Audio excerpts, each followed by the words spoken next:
গতকালকে বাজারে মরিচ কিনতে গেলাম কাশপুরে।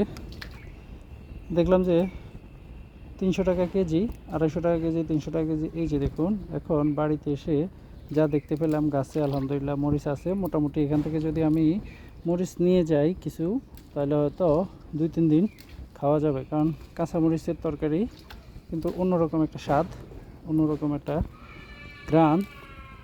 আর যদি কাঁচা মরিচটা দেশি হয়, সম্পূর্ণ মেডিসিন, কেমিক্যাল, সার, ওষুধ ছাড়া হয়, তাহলে তো আলহামদুলিল্লাহ ভালোই। এই যে আস্তে আস্তে তুলে নিতেছি গাছ থেকে। এর আগেও নিয়েছি, অনেক হয়েছে। এই যে পাকা আছে, কাঁচা আছে, যেই রকম ভালো লাগে আমি ওই রকমই নিতেছি।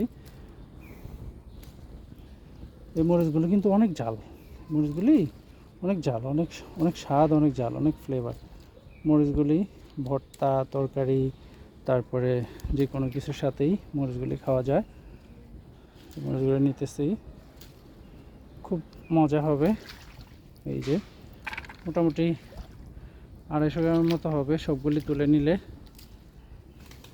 নিতেছি।